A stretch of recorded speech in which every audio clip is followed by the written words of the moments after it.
Hello students, how are you all? I just hope that you all are safe at your places and you all must be studying at home.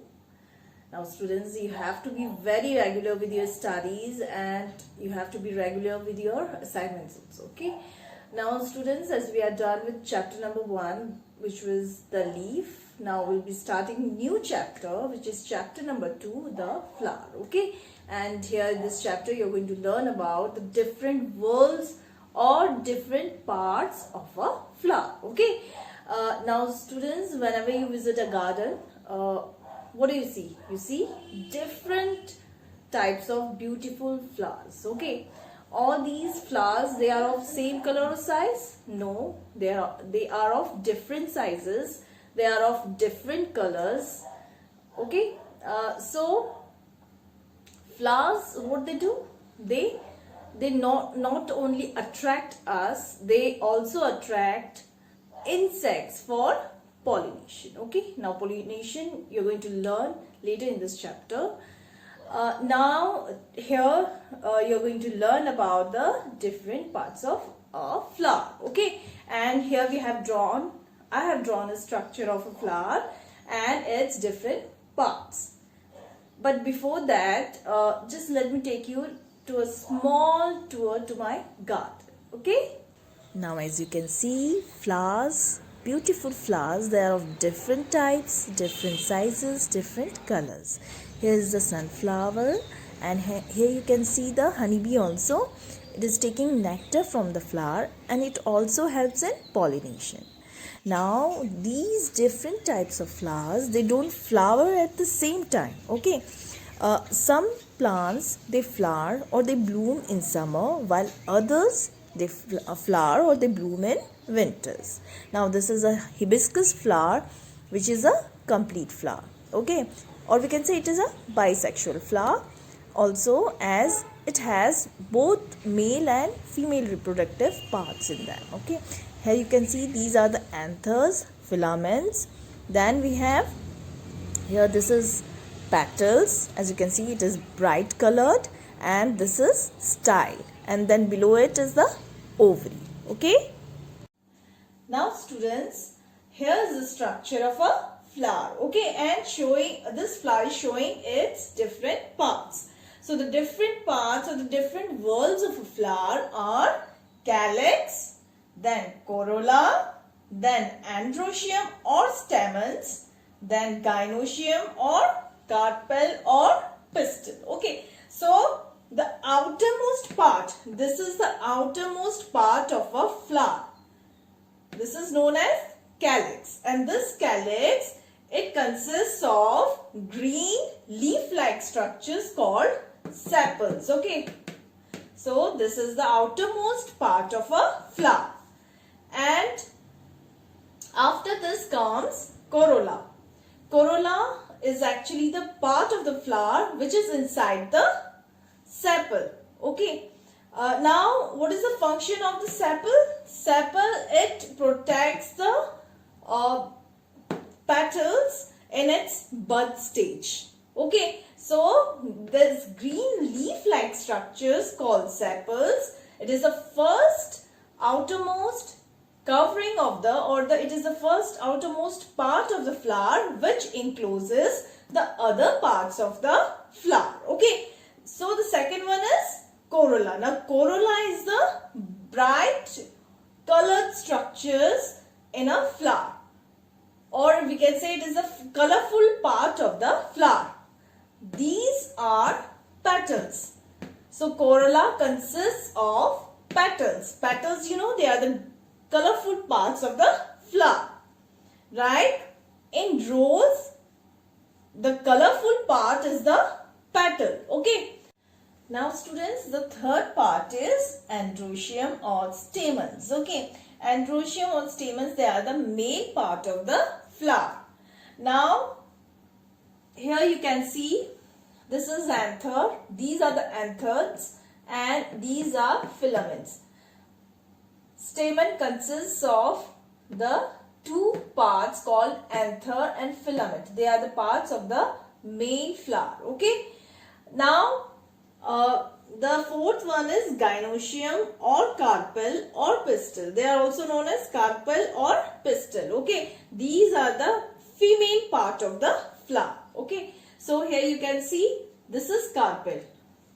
This, the center portion of this flower is called carpel or gynoecium. Okay, so it consists of stigma.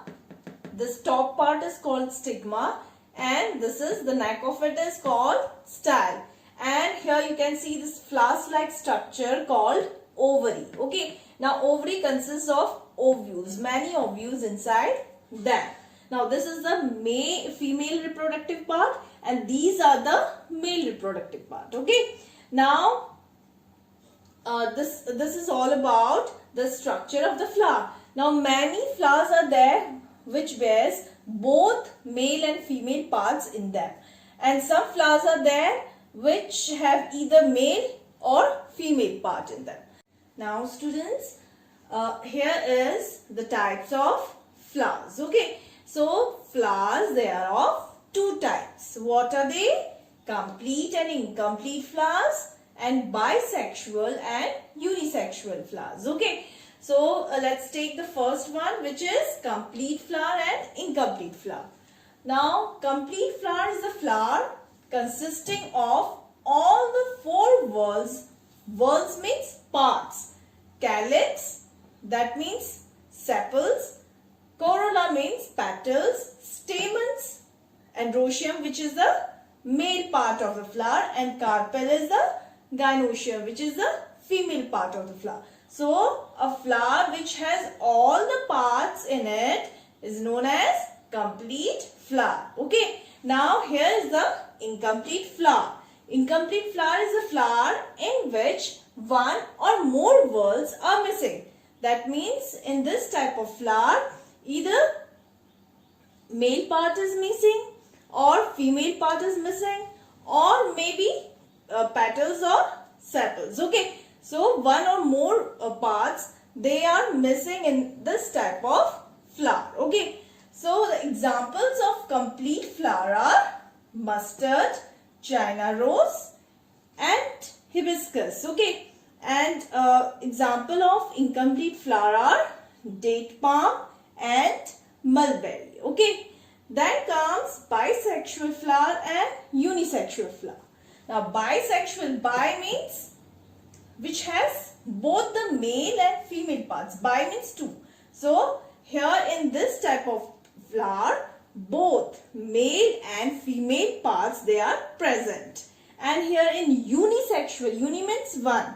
So uni means either a male is present or female is present. Okay, so either male part is present in this type of flower or female part is present in this type of flower. Okay, only one reproductive part of flower is present in unisexual flower. And here in bisexual flower, both male and female parts are present. Examples of bisexual flower are mustard, lily, hibiscus. And examples of unisexual flower are cucumber, gourd, bitter gourd or bottle gourd, etc. Okay. Now students, comes functions of flower. So here are the major functions of a flower. The first is role in reproduction and multiplication. Flowers, since they have reproductive parts in them, so they help in reproduction and they help in multiplication also. That means to produce new plants. Okay, they help in producing seeds, and then from seeds new plants they grow. So they help in multiplication. Okay, now secondly, ornamental value.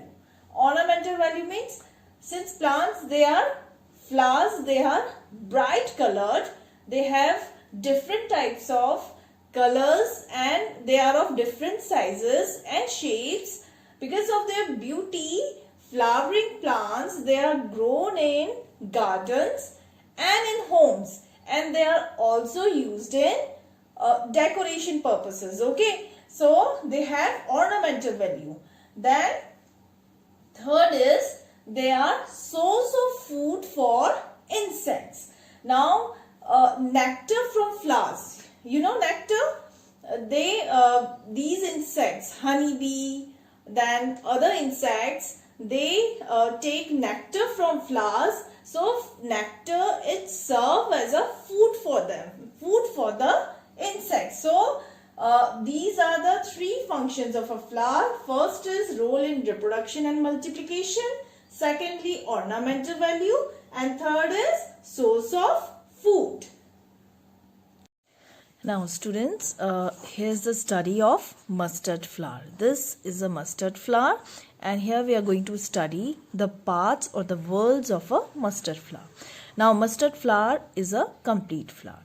Complete flower, you know, a complete flower is a flower which has all the four whorls or parts. Okay, so you're going to study here all the functions or all the role of four parts of the mustard flower. Okay, now here first of all, mustard flower is a complete plant and it is a complete flower also.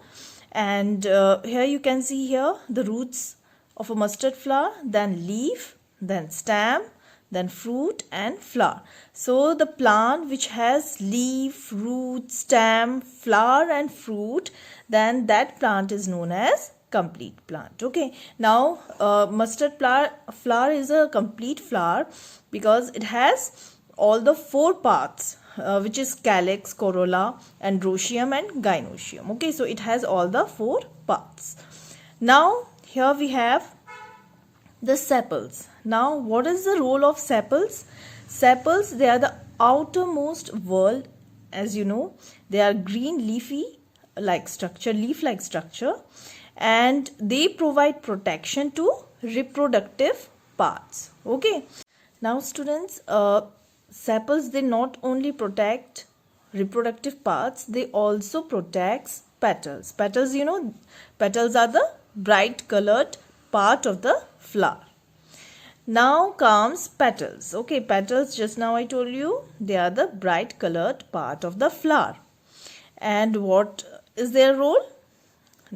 Since they are bright colored, they help in pollination. Okay, and they provide protection to reproductive parts also. Reproductive parts like androecium and gynoecium. Then comes stamens. Now stamens, it consists of anther. You can see here anther and filament. Now these are reproductive parts and they produce male gametes. Stamens, they are the male reproductive part. Then comes carpel. Carpel is the female reproductive part. And carpel consists of stigma, style and ovary. And what is their role? They produces female gametes. Okay, because they are female reproductive part. So this is all about a mustard flower, parts of a mustard flower.